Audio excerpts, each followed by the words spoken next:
Que Dios les bendiga. Muy buenos días, ingresando una vez más a vuestros hogares y también a vuestro corazón. Esperamos que le hayan pasado bien. Esperamos que la gracia y la bendición del Todopoderoso se extienda de una forma muy especial sobre vuestras vidas. Hoy queremos meditar, como siempre lo hacemos, en las Sagradas Escrituras, bajo un mensaje que se titula de esta manera. El mensaje se titula donde hay alguien que ora, Dios obra. Donde hay alguien que ora, Dios obra. Es un mensaje que hemos compartido también en nuestra iglesia, acá en nuestro templo en Chulucana, que ha sido de mucha reflexión. Así que la base bíblica se encuentra en Santiago capítulo 5, versículo 17. Yo quisiera animarte a que podamos juntos leer la palabra de Dios. Dice de esta manera, dice, Elías, ¿verdad? Era un hombre sujeto a pasiones semejantes a las nuestras. Y Elías oró fervientemente para que no lloviese, y no llovió sobre la tierra por 3 años y 6 meses. Y otra vez oró, y el cielo dio lluvia, y la tierra produjo su fruto. En esta porción bíblica te animo a meditar en este mensaje, ¿no? Titulado donde alguien ora, Dios obra. Y aquí la carta de Santiago, Nuevo Testamento, nos está haciendo referencia a un profeta que Dios lo usó grandemente en el tiempo del reinado de Acab en Israel, y era un tiempo donde la esposa del rey desvió a la adoración a Baal al pueblo de Israel. O sea, mientras el pueblo de Israel, muchos del pueblo de Israel fueron desviados a la adoración a este dios sirofenicio, ¿no? De Baal. La esposa llamada Jezabel, esposa de Acab, del rey Acab, desvió prácticamente al pueblo de Israel a otra adoración. Y Elías entonces fue usado grandemente para representar y para exhortar al pueblo de Israel. Específicamente, aquí la carta de Santiago lo menciona, tratando de educar a la nueva iglesia que se estaban formando después de la ascensión de Cristo, educarla en el sentido de la oración, ¿verdad? Creo que es claro el mensaje que en esta noche queremos dar. Donde hay alguien que ora, Dios obra. Y efectivamente, el profeta Elías dice que fue, como decimos, una pieza fundamental en las manos de Dios para reprender al pueblo de Israel y para mostrarle su poder, ¿verdad? Entonces, vemos aquí claramente que la carta de Santiago hace referencia a la vida del profeta, hace referencia a su vida, a su ministerio, hace referencia a la oración que él hizo, ¿no?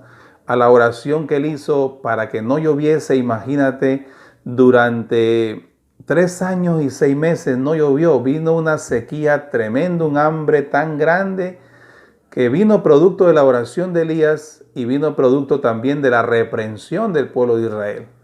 De parte de Dios. Dios lo reprendió, Dios lo disciplinó, de manera que Dios le dijo, ¿no? ¿Por qué te has apartado de mí, ¿no? ¿Por qué te has apartado de mí? ¿Por qué has ido prácticamente tras el dios Baal, ¿no? Vemos entonces claramente que la oración, que alguien oró, ese alguien se llamó el profeta Elías, y Dios obró según esa oración, ¿no? Como que vemos claramente que como que Dios está esperando de tu oración, como que Dios está esperando que oremos de manera que podamos recibir, ¿no? Entonces, es como una conexión, ¿no? Es como una dualidad tan interesante entre el creyente, el hombre de fe, la mujer de fe y el Dios Todopoderoso. Nunca se nos olvide de que primero debemos orar y después Dios va a obrar. No es al contrario, primero es que oramos como Elías oró, ¿verdad? Y no llovió durante 3 años y 6 meses. Y después de la oración de Elías, Dios entonces obró. Dios se manifestó, ¿verdad? Entonces, vemos claramente aquí, queremos meditar en esta primera parte del texto que dice que Elías era un hombre sujeto a pasiones semejantes a las nuestras. A veces pensamos, ¿no?, que tal vez Elías era un super profeta, un hombre que no era humano, un ser humano o una persona que no era un ser humano normal, común y corriente. La Biblia dice que Elías era un ser humano como tú y como yo. Elías era un hombre que estaba sujeto a pasiones, que significa, el significado de pasiones es emociones. Hay casos, por ejemplo, que el profeta Elías entró en depresión. El profeta Elías entró en miedo porque a él se le perseguía. La esposa Jezabel, esposa del rey Acab, le perseguía y él entró en cuadros de depresión, cuadros de desánimo. O sea, él era un ser humano común y corriente, ¿no? Porque tal vez nos hacemos esta pregunta. Tal vez, o podemos decir esta afirmación, tal vez Elías fue escuchado por Dios porque era un superhombre, o no tenía ningún defecto, no tenía tal vez ningún error. Pues todo lo contrario. La Biblia dice que Elías era un hombre sujeto a pasiones iguales que las nuestras. ¿Se da cuenta entonces? ¿Quién fue el que oró? Un ser humano como tú y como yo, ¿verdad? Lo que tenía Elías era pues que tenía fe, creía que Dios iba a hacer algo. Y eso es lo más interesante, ¿no? Que Elías era un hombre imperfecto, Elías era un hombre común como nosotros. Elías clamó a Dios y Dios lo escuchó. Así que si tal vez tú dices o te preguntas, ¿me escuchará Dios a mí? Que de repente no soy pastor, no soy líder, no predico, soy una persona normal. Tal vez te has preguntado que si es que Dios te escuchará, porque eres un ser humano como cualquier ser humano. Pues la gran respuesta de parte de Dios por la palabra es que Dios sí te va a escuchar. Dios te va a escuchar, solamente es necesario orar, conectarse con Dios, hablar sinceramente con Dios. Y Dios te va a escuchar a pesar de que tienes tus errores y defectos, pero también tus virtudes. Dios escucha la oración del ser humano que se dispone, decide orar, decide clamar a Dios. Elías clamó y Dios lo escuchó. Elías no era perfecto. Elías se deprimía, Elías entraba en miedos, en angustia, en desesperación. Elías, hay casos en la Biblia que el profeta Elías se entró en una cueva en depresión y no quería saber nada del mundo. Pues él era un ser humano con errores y defectos, pero aún con todo Dios escuchó esa oración. Así que Dios te dice en este momento que nunca pienses que Él no te va a escuchar, que Él te va a escuchar. Él no está demasiado ocupado para ti y para mí. Dios te va a escuchar porque tú eres su hijo, y que si tú clamas, yo clamo, oramos y Dios te va a escuchar. Así que como primer punto, Dios escucha la oración del ser humano, común y corriente. Cualquier ser humano con sus virtudes y con sus defectos, Dios lo va a escuchar. Así que si tal vez habías dejado de orar, o tal vez pensaba, no, si Dios me va a escuchar, me escuchará a mí, tal vez escucha al pastor. No, hermano, Dios te puede escuchar a ti. Dios puede escuchar tu oración si tú decides orar. Como punto número 2 dice, en el mismo versículo 17, y oró fervientemente, ¿no? Aquí hay algo muy interesante. Dice que la oración de Elías tenía como un ingrediente muy importante y era el fervor. Y cuando hablamos de fervor, hablamos del significado de fervor es apasionado, con pasión, con emoción. Orar no en una oración que no le prestamos mucha importancia, sino en una oración pasional. Elías oró fervientemente, ¿no? Como a veces recordamos, por ejemplo, cuando nos decían que cantemos el himno nacional, ¿no? Los profesores en el colegio nos dicen con fervor, canta con fervor, ¿no? O sea, se refiere a que podamos cantar con toda la pasión que emana de nuestro interior.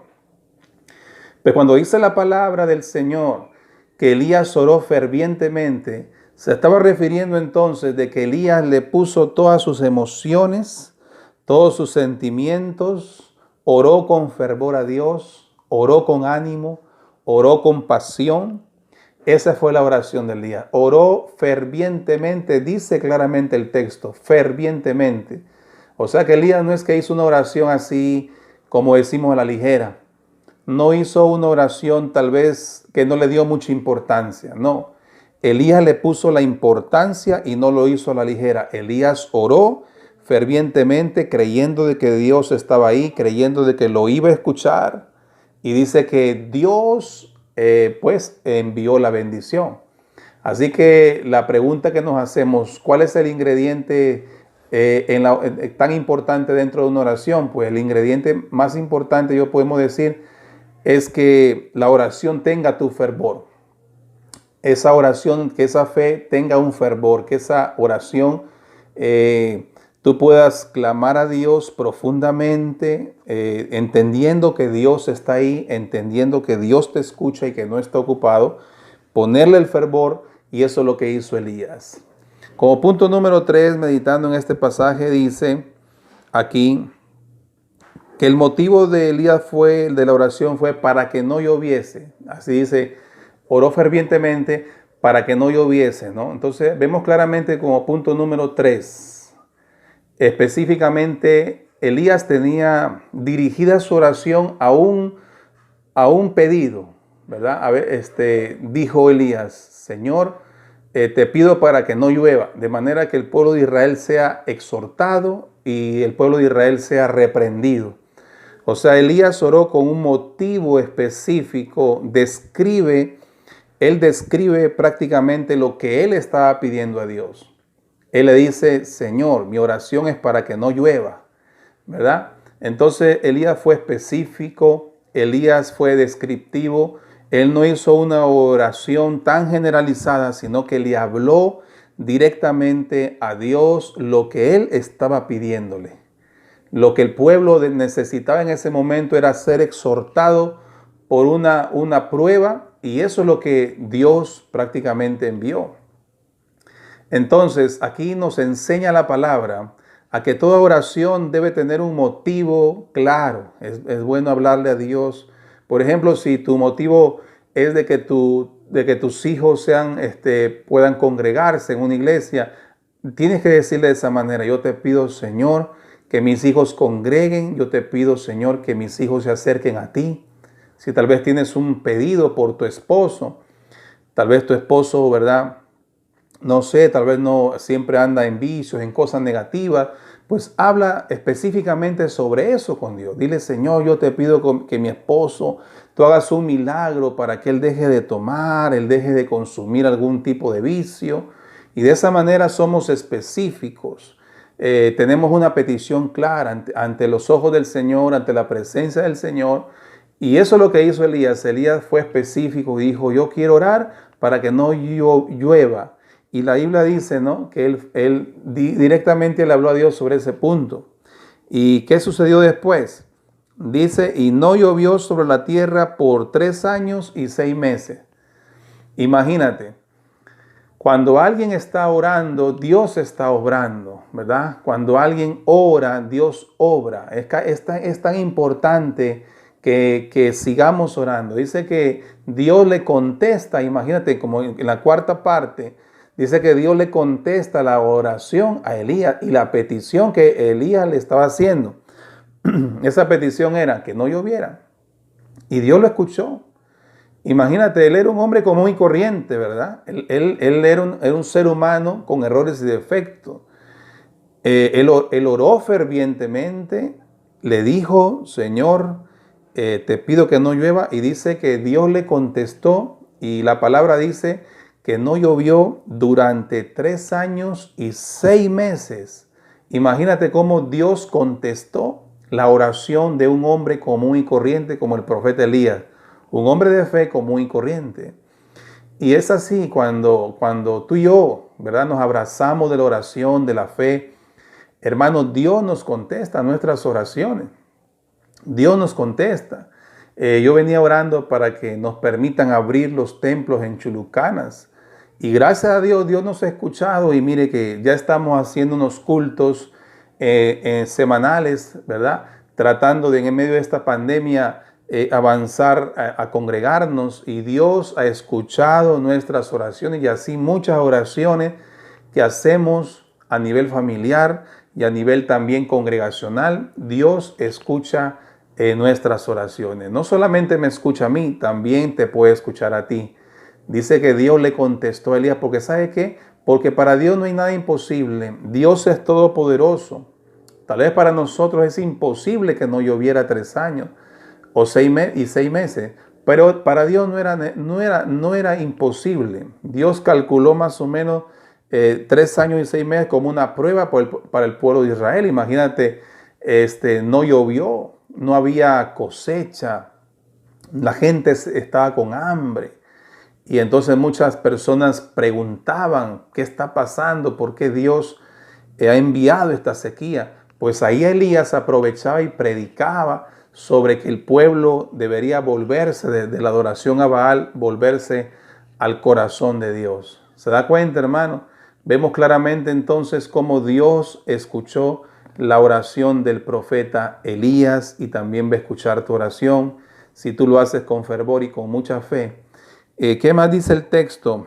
Y dice, versículo 18, y otra vez oró, y el cielo dio lluvia, y la tierra produjo su fruto. Claro, después de 3 años, 6 meses, ya la gente estaba prácticamente, ya había sido exhortada por Dios, ya había sido enseñada por Dios, y Elías volvió a orar. Y Elías volvió a orar y dice que Dios envió la lluvia después de 3 años y 6 meses. ¿Se da cuenta? Volvió a orar y volvió la lluvia. Vemos claramente entonces que importantísimo es orar, que importante es seguir conectándonos con Dios, ¿verdad? Y yo quisiera tal vez comparar a la oración como siempre se le compara, como un teléfono, ¿no? El teléfono con Dios, la oración es el teléfono con Dios. Cuando tú oras es como si cogemos un teléfono, un celular, y hablamos con Dios, le contamos, le decimos las cosas apasionadamente, responsablemente, hablamos con Dios. Y entonces, ¿qué pasa? Que es como esa comunicación. Eso es lo que hizo Elías, cogió el teléfono de la oración y comenzó a hablar con Dios directamente. Dios lo escuchó 1, 2 veces y muchas veces más. Y Dios también nos va a escuchar. Entonces, ¿qué está pasando hoy en día? Que el enemigo de las almas que se llama Satanás, no quiere que tú ores. Quiere cortarte la línea telefónica con Dios. Y es ahí en este día que yo vengo a llamar a la reflexión tu vida, para que si tal vez has dejado de orar, si tal vez piensas que Dios no te va a escuchar, o piensas que solamente Dios puede escuchar a un cierto grupo de personas, pues yo te digo de parte de Dios, vuelve a conectarte con Él, vuelve a reconectarte en oración. Dios te llama en este momento a que vuelvas a conectarte con Dios y vuelvas a pedirle con fe con respecto a esa necesidad que tú puedas tener. Así que en el nombre de Jesús, el mensaje ha sido, si tú oras, Dios, o si alguien está orando, Dios está obrando. Así que el Señor te dice en esta hora, vuélvete a conectar conmigo, y yo te animo en oración en este momento a hacer una oración para volvernos a conectar con Él, volver a orar, volver a sacarles el tiempo de la oración al Señor. Y de esa manera tus problemas, tus necesidades, tus anhelos, tus sueños se van a ir realizando. Así que cierra tus ojos ahí donde tú estás y te invito a orar en el nombre de Jesús. Vamos a orar. Padre, venimos ante tu altar, Señor, gracias. Te pido por mis hermanos, Señor, ahí a la distancia, que tú los bendigas, que tú los guardes, los ayudes. Señor, ayúdanos a siempre darles importancia a la oración. Señor amado, declarando nuestros hogares bendecidos, nuestra familia, iglesia bendecida. Te pido, Señor, que nos vuelvas a conectar contigo, que nos vuelvas, Señor, a enamorar de ti, que nos vuelvas nuevamente a orar y a declarar esa palabra en la oración. Dios mío, te pido por mis hermanos a la distancia, que tú los ayudes a que siempre demos importancia a la oración. Gracias, Señor, por enseñarnos este momento. En el nombre del Padre, del Hijo y del Espíritu Santo. Amén. Que Dios te bendiga, mi amado hermano. Espero seguir reflexionando con más mensajes que nos ayuden a entender las Sagradas Escrituras. Amén.